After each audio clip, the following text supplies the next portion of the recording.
आज 14 मार्च 2026 मी आलेला आहो पैनगंगा नदीच्या किनाऱ्यावर.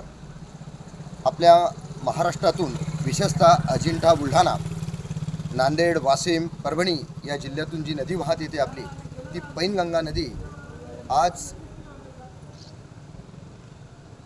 आपल्या महाराष्ट्राच्या यवतमाळ जिल्ह्यातील झरी, जमनी, केळापूर या तालुक्याला लागून असलेलं चनाखा नावाचं जे गाव आहे, त्या गावाला लागून इतरही काही गावं महाराष्ट्रातले या ठिकाणी आहेत. या किनाऱ्यावर आम्ही आज आलेलो आहोत. मी बरोबर अशा ठिकाणी उभा आहे की इथून माझ्या डाव्या हातानं तेलंगणामधील कोरटा नावाचं हे गाव समोर दिसते आहे. हा जो रोड जातो इकडं, हे कोरटा नावाचं गाव आहे. हे तेलंगणातलं गाव आहे. बरोबर इथून इकडे तेलंगणाची बॉर्डर आहे आणि या बाजूनं माझ्या उजव्या बाजूनं ही महाराष्ट्राची बॉर्डर आहे. बरोबर सेंटरला मी उभा आहे आणि शेतकऱ्यांचा सिंचनाचा अनुशेष भरून निघला पाहिजे म्हणून गेल्या अनेक वर्षापासून महाराष्ट्रातला शेतकरी, विशेषतः यवतमाळ जिल्ह्याचा शेतकरी हा कोरडवाहू शेतकरी आहे. एका बाजूने जर आम्ही बघितलं तिकडून आंध्र प्रदेशची बॉर्डर आणि आंध्र प्रदेशचे गावं आणि आदिलाबाद जिल्ह्याचं सर्व इथून कामकाज चालू होते आणि इकडच्या बाजूने जर पाहिलं तर यवतमाळ जिल्ह्याचं कामकाज चालू होते. मी आज यवतमाळ जिल्ह्यामध्ये याच्यासाठी आलेलो आहो की माझ्यासोबत अखिल भारतीय किसान सभेचे केंद्रीय कमिटीचे कन्व्हेनर कॉम्रेड निषेध जे विलायत आणि सोबत आहेत आमच्या JUNच्या PhD झालेल्या आमच्या कॉम्रेड अंबिका सुहास. हे टीमवर्क आमचं या ठिकाणी आलेलं आहे. मुख्यतः विदर्भामध्ये ज्या सर्वात जास्त शेतकऱ्यांच्या आत्महत्या आहेत, महाराष्ट्रामध्ये सर्वात जास्त शेतकऱ्यांच्या आत्महत्या आहेत आणि जगामध्ये जर सर्वात जास्त शेतकऱ्यांच्या आत्महत्या असतील, देशात जर सर्वात जास्त आत्महत्या असेल तर त्या आत्महत्या आहेत यवतमाळ जिल्ह्यामध्ये. आत्ताच 2 तासापूर्वी आम्ही एका शेतकरी कुटुंबाला भेट दिली. त्या ठिकाणी शेतकरी आत्महत्या झालेली आहे. झरी जामनी जो नावाचा तालुका आहे, त्या गावातील जे गाव येते मांडवी गाव, त्या गावामध्ये आता आम्ही सध्या भेट दिलेली आहे शेतकऱ्यांच्या आत्महत्येच्या संदर्भात. त्यानंतर आम्ही घुबडी नावाच्या गावाला आता भेट देण्यासाठी जात आहोत. तिथं सुद्धा एक शेतकऱ्यांची आत्महत्या झालेली आहे. विदर्भामध्ये ज्या सर्वात जास्त शेतकऱ्यांच्या आत्महत्या आणि विशेषतः यवतमाळ जिल्ह्यात ज्या सर्वात जास्त शेतकऱ्यांच्या आत्महत्या आहेत, त्या फक्त 2 कारणामुळे आहेत.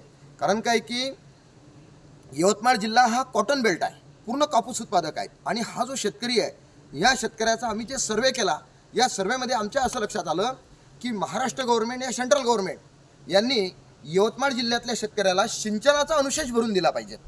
ह्या विदर्भात ज्या यवतमाळमध्ये सर्वात जास्त शेतकऱ्यांच्या आत्महत्या होतात, याला फक्त 2 कारणं आहेत. एक पहिलं कारण आहे की शेतीला पाणी नाही, सिंचन नाही. म्हणजे वरच्या पावसावर त्याची शेती आहे, चोमाशावर तो शेती पिकवतो, शेती करतो. बेभरोशाचा पाऊस आहे, त्याला पिकत नाही आणि पिकलं तर त्या बाजाराला हमीभाव भेटत नाही. म्हणून यवतमाळ जिल्ह्यातील शेतकऱ्यांच्या ज्या मागण्या आहेत, आम्ही त्यांच्याशी गेल्या 4 दिवस झाले या ठिकाणी संपूर्ण सर्वे करतो. प्रॉपर शेतकऱ्यांचा ग्राउंड रूटवर जाऊन आम्ही त्यांचा सर्वे केलेला आहे. आमच्या लक्षात असं आलं आणि शेतकऱ्यांची सुद्धा मागणी आहे की आमचा सिंचनाचा अनुशेष भरून द्या आणि आमच्या शेतीमालाला हमीभाव द्या. म्हणजे थोडक्यात कापसाला MSP द्या आणि सिंचनाला आम्हाला पाणी द्या. तर आज मला पहिल्यांदाच पाहायला मिळालं की बुलढाणा जिल्ह्यातून जी नदी आलेली आहे, राष्ट्रमाता राजमाता मा जिजाऊचा आमचा बुलढाणा जिल्हा, आणि त्या जिल्ह्यातून हे पैनगंगा नदीचा उगम झालेला आहे आणि ती नदी इथं आदिलाबादपर्यंत, म्हणजे मी त्या नदीच्या किनाऱ्यावर आता सध्या इथं उभा आहे. मला आनंद आहे की या नदीमध्ये एवढं प्रचंड पाणी आहे की 20 किलोमीटरपर्यंत हे पाणी मागे गेलेलं आहे. एवढा मोठा डॅम या ठिकाणी आहे आणि महाराष्ट्र राज्य सरकारनं खरोखरच ज्या तेलंगणाचा आदर्श घेतला पाहिजे की तेलंगणा सरकारनं 300 कोटी रुपये लावून हे धरण या ठिकाणी उभं केलेलं आहे. त्यापैकी 85% पाणी आजही तेलंगणा वापरत आहे, यूज करतो आहे, पण रोज डेली पाणी घेतो आहे. पण महाराष्ट्र राज्य गव्हर्नमेंट गेल्या अनेक वर्षापासून हे धरण बनलं, पण 15% पाण्याचा फक्त कॅनॉल काढून ठेवलेला आहे. महाराष्ट्र राज्य सरकारनं कोणत्याही प्रकारचं या ठिकाणी बजेटमध्ये तरतूद न केल्यामुळे गेल्या अनेक वर्षापासून हा जो परिसर आहे, तालुका केळापूर, झरी जामनी, हे जे यवतमाळ जिल्ह्याचे तालुके आहेत, यातला जो शेतकरी आहे त्याचं कमी पाण्यामुळे पीक जाते आणि तो आत्महत्या करतो. तर तो त्याच्यातून बाहेर येण्यासाठी सर्वात पहिले या पैनगंगा नदीचं जे पाणी आहे 15%चं, ते महाराष्ट्र गव्हर्नमेंटनं घ्यावं, त्यासाठी बजेटमध्ये तरतूद करावी आणि शेतकऱ्यांना पाणी द्यावं. जर खरोखर महाराष्ट्र राज्य सरकारला त्या ज्या रोज शेतकऱ्यांच्या 8 आत्महत्या होत आहेत याच्याबद्दल जर खरंच शेतकऱ्यांप्रती जर संवेदनशील हे सरकार असेल देवाभाऊचं, तर त्यांनी ताबडतोब विशेष अधिवेशन घेऊन बजेटमध्ये तरतूद करून यवतमाळ जिल्ह्यातील पैनगंगा ही ज्या नदीवरील कोर्टा नावाचं जे धरण या ठिकाणी बांधलेलं आहे, चनखा नावाचं गाव जे या ठिकाणी आहे, महाराष्ट्रातील चनखा आणि कोर्टा या दोघांच्या मधले या धरणाचं पाणी हे शेतकऱ्यांना